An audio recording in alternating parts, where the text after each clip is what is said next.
speakers, guests, coffee. I just want coffee. I don't know about you, but I don't want Frappuccino, flat white, or Americano. If I'm honest, I don't know what they are. I don't want a choice of hot milk, cold milk, soya milk, almond milk, frothy milk, baked bean flipping milk. I just want coffee. And I certainly don't want to be patronised by the barista, because I don't understand the ridiculously complicated coffee menu. I just want coffee. Somewhere during the last 10 years, ladies and gentlemen, British food and drink has crossed a line into the absurd. We've gone from a lover of fish and chips and Sunday roast to people that drink smart water. That's what it says. It's water in a plastic bottle with a hefty price tag. There's nothing smart about it. We order cafe mocha with our lunch.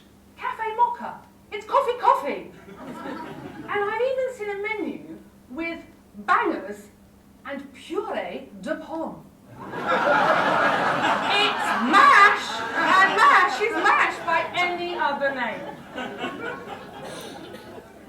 So, as we gird our loins to leave the EU, as we brace ourselves against the devastating impact of a general lack of French teas on our shelves post-Brexit, it's time we stood up for good old-fashioned fodder. We need to stop trying to be a nation of master chefs. We need to learn to let go of Greg Wallace and his friends. And we need to get back to some culinary basics. And how do we do that? Well, that's easy. We lay down 5 simple anti-foodie rules.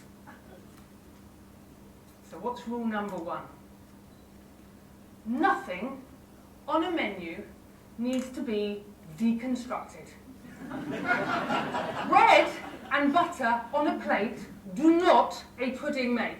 I don't know about you, ladies and gentlemen, I've always thought the skill of a good chef is to combine the ingredients to make a tasty dish, not to scatter them with gay abandon across your plate. Downstairs on the menu, you can get tonight deconstructed pasta. It's flour and water, isn't it? And nobody wants that. So, as we start our revolution, that's number 1. Say no to deconstruction. For rule number 2, we need to talk about the sauce. Foam is for the bathtub. It has no place on a plate. Jus? What's jus all about? And why do we need it dotted in minuscule amounts around our plate? Or worse still, a menu that describes it as a smear of something. No one needs a smear when they're eating. Let's call a sauce a sauce. Better still, a gravy. And let's feel free to slap it on. Which reminds me, while I'm on the subject, when did the plate go out of fashion? Do we really need our food served on a tile, a slate, in a wire basket, on a chunk of wood? When I last looked, a plate remained a perfectly functional receptacle. If you want to get creative, fill your boots, use a bowl. But really, if you paid to eat at an expensive restaurant, do you really want your food served off something that could have come off your kitchen floor or your roof? So that's rule number 3. Bring back the humble plate. Rule number 4 is a big one.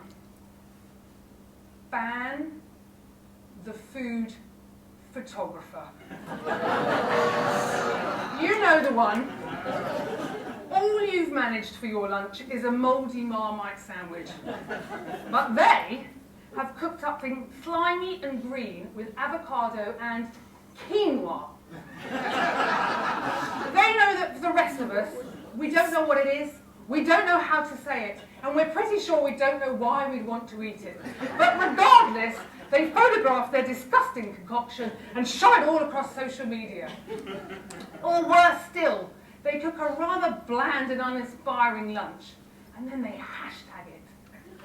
Hashtag spag, hashtag spaghetti, hashtag spaghetti bolognese. Sweet Lord, we can see that it's spaghetti. We do not need it spelling out.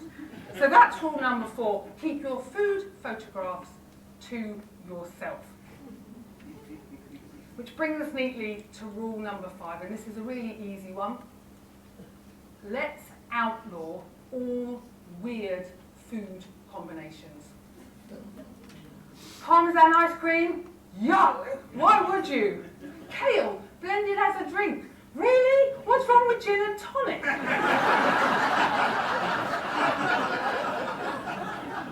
Marmite and marigold ice cream, mint-flavoured crisps, vanilla and vinegar as a sauce. No, they're all just wrong. Heston Blumenthal, what have you done? So, ladies and gentlemen, as we start our revolution, I'm going to ask you to put down your knives and forks and clear your plates. Let's bring back the humble haggis. No foam is required. Let's call a spud a spud. And my hungry friends, I've got one last radical suggestion.